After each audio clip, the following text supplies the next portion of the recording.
सदगुरु कबीर बीजक साखी प्रकरण साखी 136।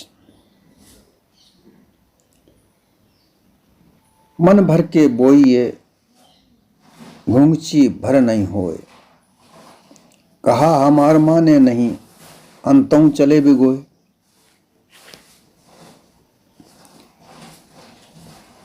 सदगुरु कबीर ने पिछली साखी में, जो हम पिछली बार सुन चुके हैं, इसमें ये कहा था कि घुंघची भर के बोइए उपजा पसेरिया। यहां उसके उलट है। 8 पसेरी का मन होता है। पसेरी 5 सेर से कहा जाता है। पहले किलो नहीं हुआ करता था। जब मैट्रिक प्रणाली आई तब किलो कहा गया, 1000 ग्राम का किलो कहा गया। पहले पसेरी हुआ करती थी, वो किलो से कुछ कम हुआ करती थी। जब मैट्रिक प्रणाली को लागू किया गया तो वो 1000 से डिवाइड किए गए। 1000 का केजी, 1000 का मात्रा में उसको तोला गया। 1000 का 1 लीटर।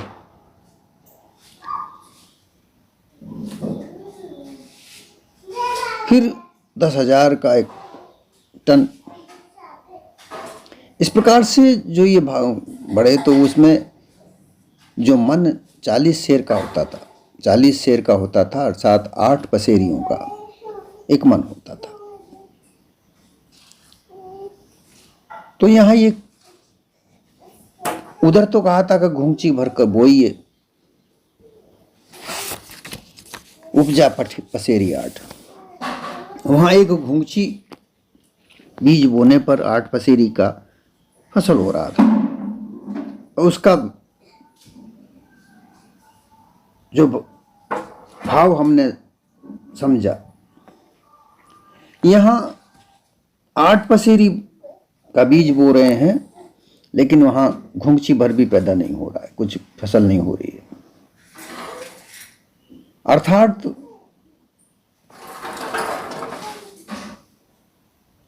मन भर रूप 8 पसेरी का सूखा लक्कड़वट, सूखा ठूंठ जमीन में गाड़ देने पर उससे जरा भी अंकुर उत्पन्न नहीं होता। एक 8 पसेरी का लकड़ी का ठूंठ किसी पेड़ की डाली को, सूखी हुई को, अगर हम जमीन में गाड़ दें और उसमें खाद पानी खूब सींचें, परंतु फिर भी वह उसमें अंकुर नहीं निकलेंगे। यहां इस बात को लेकर एक बड़ा गूढ़ रहस्य सदगुरु कबीर देना चाहते हैं कि जड़ वस्तु कभी भी अपना रूप स्वरूप नहीं बदल सकती। जब तक उसमें चेतन न हो तब तक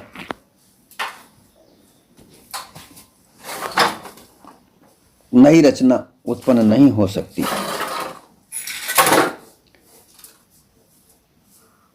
जैसे कि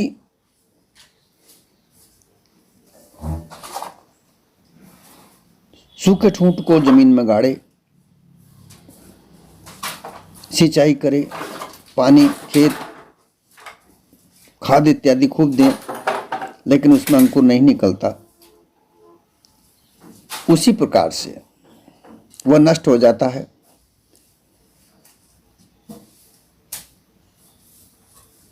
यहां लोग इस बात को नहीं समझकर वो अपने हठ धर्मिता से, अभिचारी लोग विवेक विचार का काम न लेकर केवल अपनी मान्यताओं के आधार पर, जो हजारों सालों से चली आ रही हैं, उन हजारों सालों की मान्यताओं के आधार पर ही अपना कार्य करते चले जाते हैं।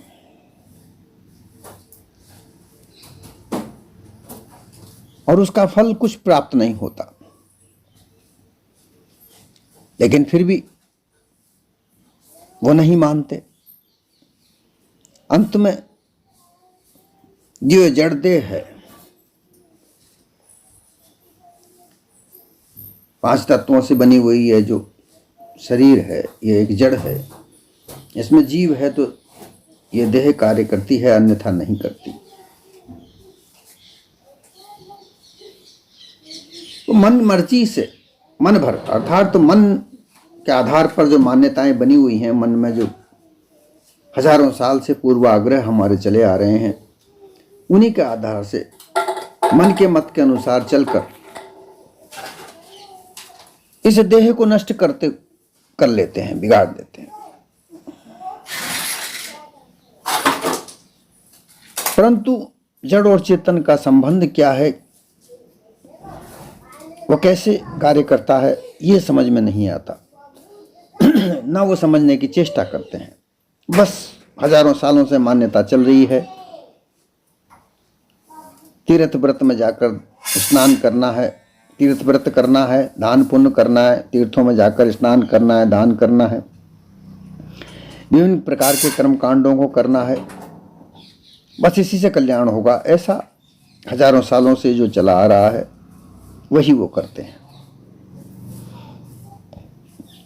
ब्रह्मज्ञानी ब्रह्मज्ञान में उलझाकर तरह तरह के सिद्धांतों का निर्माण जिन्होंने किया है, उनमें ही उलझकर आपस में ही लड़ते झगड़ते हैं। परंतु ब्रह्म क्या है ये कभी उन्होंने जाना नहीं, केवल विचार भावना उनकी है। इसी प्रकार से योगी भी विभिन्न प्रकार की योग साधनाओं में लगकर, जहाँ हठ योग है, विभिन्न प्रकार की मुद्राओं से श्वासों को रोका जाता है, ब्रह्मांड में चढ़ाया जाता मस्तिष्क में। फिर ध्यान का योग है, फिर सांख्य योग है। ये योग की क्रियाओं में अष्टांग योग हैं, कर्म योग हैं, ज्ञान योग हैं। इस तरीके से विभिन्न प्रकार के जो योगों में उलझकर, परंतु वो अपने को नहीं जान पाते। ये जो चेतन जीव है, ये इसका इस जड़ के साथ में क्या संबंध है, कैसे?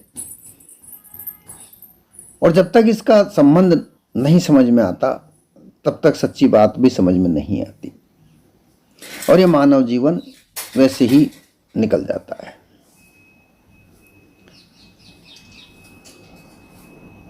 तद्वत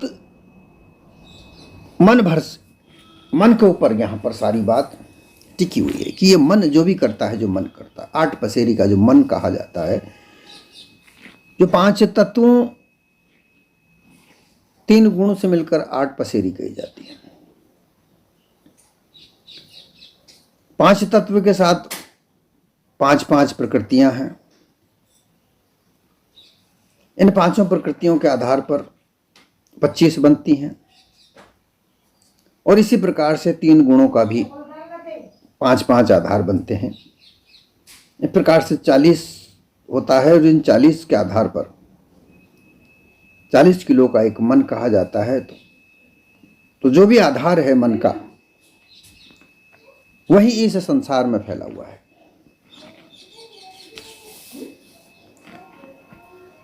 ये मन ही विषयों को भोगता है, विषय वासना इसमें जागती है, विषय आसक्ति इसमें जागती है, आशा, तृष्णा, ममता, कुमता सब इसी में है। मन को सायर कहा गया है। ये सायर है अर्थात समुद्र है, जिसमें वासना रूपी, मनसा रूपी तरंगें उठती हैं, उसी में मिलती हैं, समुद्र से कहीं बाहर नहीं निकलती। तो मन को जितना भी, मन जो भी करे, जो भी मन में आता है, वही इस संसार में वो करता रहता है।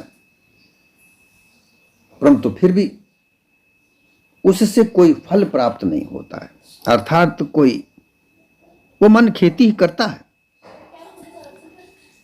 परंतु उसका फल, उसका जो खेती से उपज होती है, वो कहीं होती ही नहीं है। ये इस साखी का भाव है कि मन में जो भी आता है, जी भर के, जो कहते हैं ना कि जी भर के नाचा, जी भर के शराब पिया, जी भर के जुआ खेला, जी भर के खाना खाया, जी भर के संसार में जो इच्छाया वो किया, लेकिन उसका फल कुछ नहीं। 5 विषय हैं, मन के द्वारा ही इनका संचालन अंतःकरण के द्वारा होता है। 5 ज्ञान इंद्रियां मन के इशारे पर ही चलती हैं, परंतु इस विषय को, जो विषय बताए गए हैं, शब्द, स्पर्श, रूप, रस, गंध, ये सब 5 विषय निर्विकार रूप से संसार के साथ हैं, इस तन के साथ हैं। अगर ये निर्विकार हैं, इसमें विषय वासना नहीं है, विषय आसक्ति नहीं है, तो ये निर्विकार हैं, इनमें कोई किसी प्रकार का विकार नहीं है।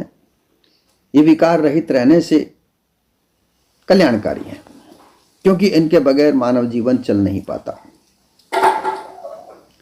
हर बार ये बात दोहराई जाती है कि मन के द्वारा विषयों को भोगा जाता है, और विषय अगर निर्विकार हैं, इनमें किसी प्रकार का विकार नहीं है, वासना नहीं है, विषय आसक्ति नहीं है, तो ये कल्याणकारी है। क्योंकि आंखें रूप को देखती ही हैं, कान शब्द को सुनते ही हैं, नासिका गंध सुगंध लेती ही है, जिह्वा रसों का स्वाद करती ही है, त्वचा स्पर्श करती ही है। इनको रोका नहीं जा सकता। जीवन इन्हीं के अनुभव से, व्यवहार से चलता है, क्योंकि शब्द मुख से बोला जाता है, कान से सुना जाता है, और शब्दों के द्वारा ही, शब्दों को सुनने से, बोलने से ही जगत व्यवहार चलता है। फिर वस्तु को हाथ में लेकर देखा परखा जाता है। कोई भी वस्तु, हमें जो वस्तु की आवश्यकता है उसको खरीदने के लिए बाजार में जब जाते हैं, हाथ में लेकर उसको देखा परखा जाता है। खट्टा मीठा तीखा चरखा ये सब जिह्वा से जांच करके परखा जाता है। पैरों के द्वारा चला फिरा जाता है, हाथों से कार्य किए जाते हैं, आंखों से देखा जाता है, कानों से सुना जाता है। इस प्रकार से ये सारा जो व्यवहार, देखना, सुनना, कहना, बोलना, जांचना, परखना, ये सब इन इंद्रियों के द्वारा होता है। अगर ये सब निर्विकार हैं, इनमें विकार नहीं है, इनमें वासना नहीं है, इनमें विषयासक्ति नहीं है, तो फिर ये कल्याणकारी है, इससे जीवन चलता है। क्योंकि अगर ये 5 विषय नहीं है तो जीवन चलेगा कैसे? मूलभूत रोटी कपड़ा मकान जो जीवन की आवश्यकताएं हैं, वह इन्हीं 5 विषयों से होकर गुजरती हैं। ये जीवन से प्रत्यक्षदर्शी है, प्रत्यक्ष में ऐसा होता देख सकते हैं, हम जांच सकते हैं, परख सकते हैं, पर शर्त यही है कि इसमें विकार नहीं हो, आसक्ति नहीं। अब इसमें ये सब जो विषय हैं ये जड़ हैं, चेतन नहीं है। इंद्रियां हैं, जड़ हैं। अब इनको संचालन केवल जीव की सत्ता से हो रहा है। अगर जीव नहीं है तो देह नहीं है, देह है तो जीव है। देह में जीव की सत्ता से ही सर्व कार्य होते हैं। अगर जीव नहीं है तो कोई कार्य नहीं होगा, जीव मृतक है। इस मृतकपने को अमृत चेतन बनाता है, जीव बनाता है।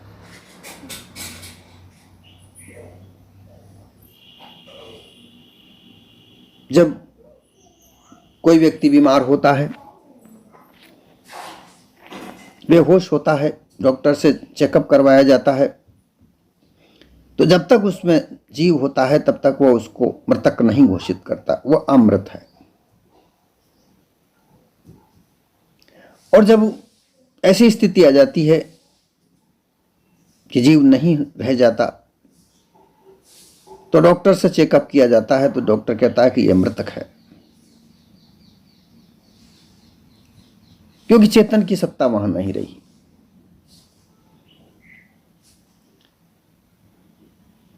परंतु यह जो जीव है, इसकी सत्ता मात्र जड़ के साथ मिली हुई है, और जितना भी रचना होती है मन के द्वारा होती है, मन भर के करता है। परंतु इस मन के साथ अगर चेतन जीव की सत्ता नहीं है, तो वहां कुछ भी फल प्राप्त नहीं होगा।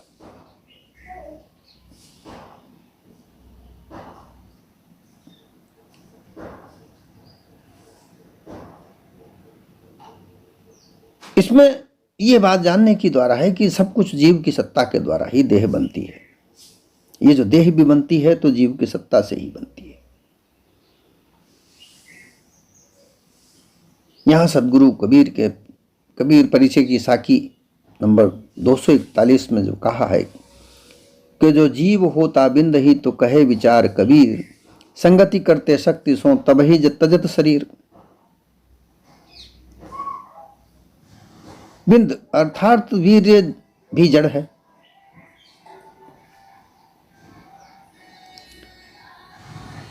इस बात को यहां कहना आवश्यक है कि बहुत से लोग, एक मत है, वो मतवादी लोग वीर्य को ही जीव मानते हैं। उन्हीं के मत को खंडन करते हुए सदगुरु कबीर ने ये साखी कही है कि जो जीव होता बिंद ही तो कहे कबीर विचार, संगति करते शक्ति सो तब ही तजत शरीर। कि अगर ये जीव वीर्य होता तो स्त्री के साथ भोग करते हुए जब वीर्य योनि में प्रवेश करता है तभी ये शरीर छूट जाता, परंतु ऐसा नहीं होता।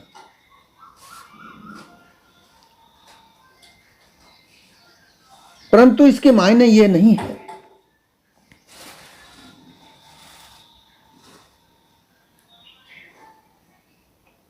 कि योनि में वीर्य जाए बगैर गर्भ स्थापित हो जाता है, ये भी नहीं है। परंतु इसका जो भेद है वो यह है कि भोग पदार्थों में मन लगा रहता है, परंतु इसकी जीव की सत्ता अगर नहीं है तो कुछ प्राप्त नहीं होगा। जब तक इस जीव की इच्छा नहीं होती, जो मन में इच्छा, मूल रूप से जो इच्छा एक होती है, इच्छाएं तो बहुत सारी होती हैं, परंतु मूल जो इच्छा है जो जीव के साथ हमेशा रहती है, उसी को सुरत कहा गया है। और इसीलिए उसे कई जगह पर सदगुरु कबीर ने सुरत को सुहागिनी भी घोषित किया है।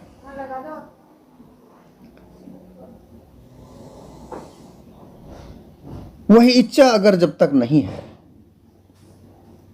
तब तक किसी प्रकार का गर्भ धारण नहीं हो सकता। अर्थात यहां यह समझ लेना चाहिए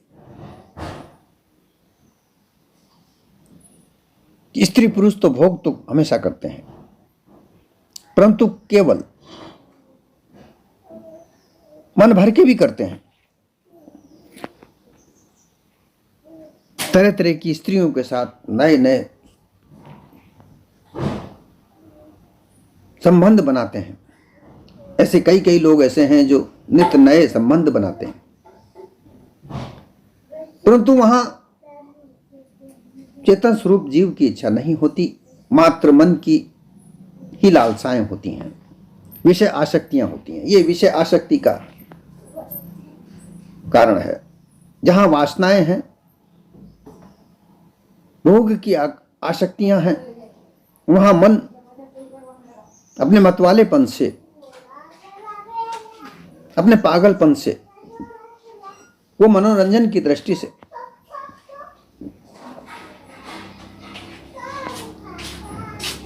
विषयों को भोगता है।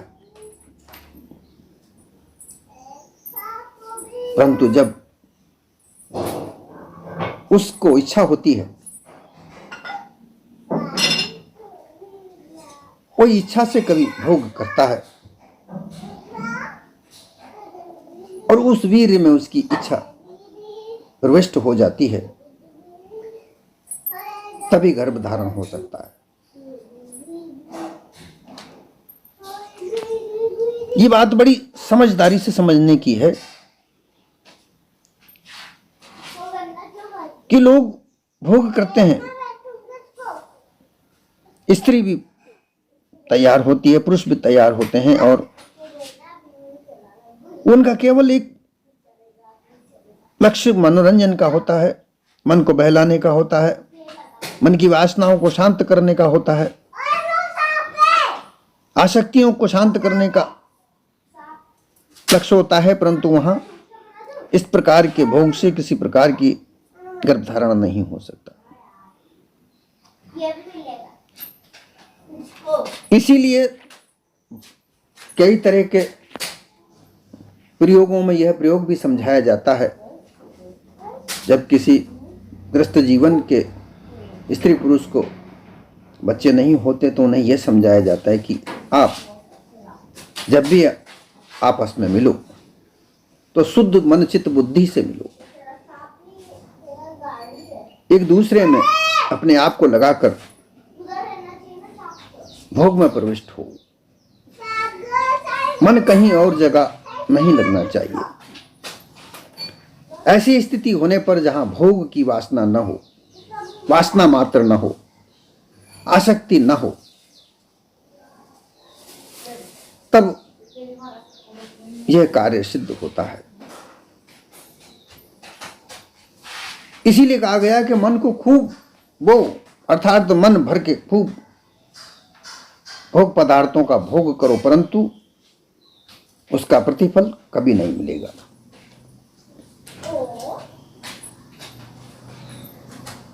भोग क्षणिक भोग है, क्षणिक सुख का भोग है, क्षण का सुख है, फिर एक क्षण के बाद तुरंत फिर याद आता है। भोजन, भूख लगती है, भोजन किया जाता है, परंतु उससे भूख 2 घंटे 3 घंटे 4 घंटे तक ही मिटती है। 2 3 4 घंटे के बाद फिर से भूख लगती है, फिर भोजन की याद आती है। पानी की प्यास, पानी पीने के बाद तत्काल प्यास बुझ जाती है, परंतु फिर वह प्यास जाग जाती है। इसी प्रकार से कई कई भोग पदार्थों का सेवन करने से, उनको उपभोग करने से उनका भोग मिटता नहीं है। उनका जो सुख प्राप्त होता है वो क्षणिक होता है, उससे किसी प्रकार की संतुष्टि नहीं प्राप्त होती।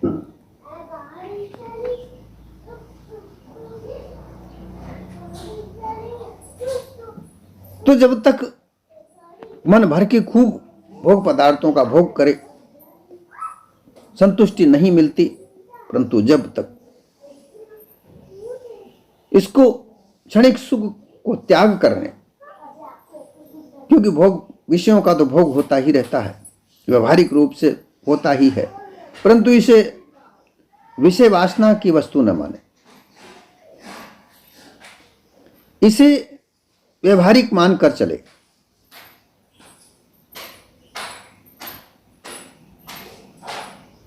किसी नए सृजन कार्य को करने के लिए इस कार्य को करे और उसमें अपना मन चित्त बुद्धि पूर्ण रूप से उसमें संलग्न करे, तब जाके ये कार्य संपन्न होता है।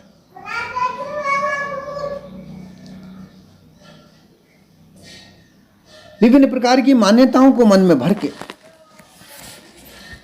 कल्पना से बनाई हुई रोचक वाणियों को खूब मन में भर के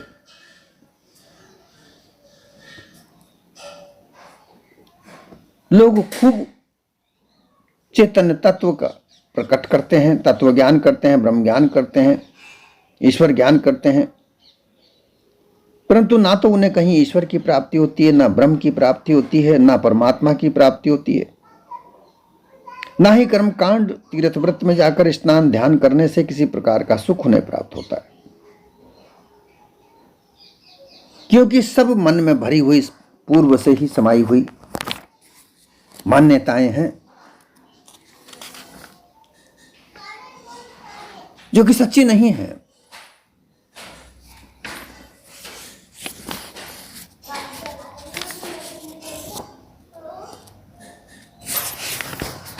सच्ची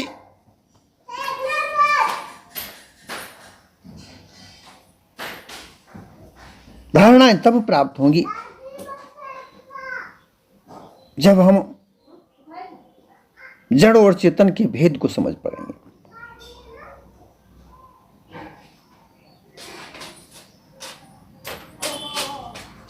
और उसको जानने के लिए चेतन स्वरूप जो जीव का है उसे जानना आवश्यक होगा,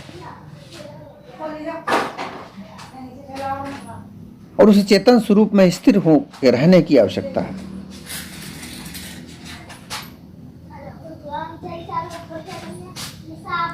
जब चेतन स्वरूप में स्थिर हो जाओगे तभी भोग पदार्थ का क्षणिक सुख त्याग दोगे। वो जो चिरस्थायी सुख है उसे प्राप्त करने की चेष्टा तुम्हारे अंदर जाग जाएगी, उसको प्राप्त करने की जिज्ञासा तुम्हारे अंदर जाग जाएगी, तुम उसके मुमुक्षु बन जाओगे, तब तुम अपने निज स्वरूप को प्राप्त कर पाओगे। और फिर जब तुम उसमें स्थिर हो जाओगे तो तुम्हारे अलावा कुछ और तुम्हें बिराना नजर आएगा, जड़ पदार्थ तुम्हें अपने आप तुमसे दूर नजर आएंगे, क्योंकि जितने संसार भर के भोग पदार्थ हैं ये सब जड़ पदार्थों से निर्मित हैं, और इनको भोगने वाला तुम नहीं हो, केवल मन है। और ये मन भर भर के इन भोग पदार्थों को भोगता है, परंतु सुख इसे प्राप्त नहीं होता, इसलिए ये चंचल होकर यहां से वहां, वहां से वहां भटकता रहता है। परंतु जब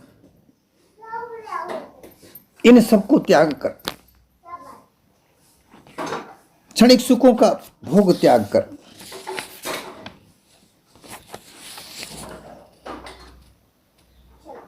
अपने निज स्वरूप के को प्राप्त करने के लिए तैयार होता है, तब फिर ये अपने आप इसकी चंचलता दूर हो जाती है। इस मन की चंचलता दूर होते ही यह स्थिर हो जाता है, और इसके स्थिर होते ही जो इसको भास प्राप्त होता है वो असल अटल होता है कि जो कुछ है, जो चेतन स्वरूप है, चेतन स्वरूप जीव की सत्ता से ही मैं कार्य करता हूं। चेतन स्वरूप जीव की सत्ता से सब कुछ होता है, उसके अलावा इस संसार में नहीं है। ऐसी मान्यताएं इसके अंदर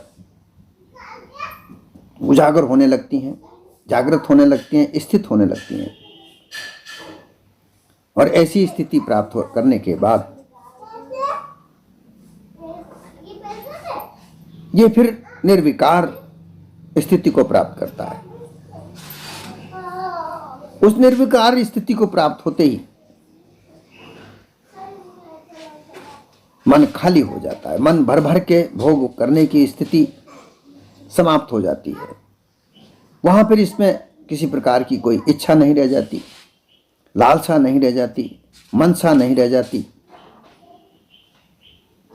फिर बिल्कुल ये शांत हो जाता है। ऐसी ही स्थिति को प्राप्त करने के लिए ये साखी का भाव है जिसे हमें समझना चाहिए।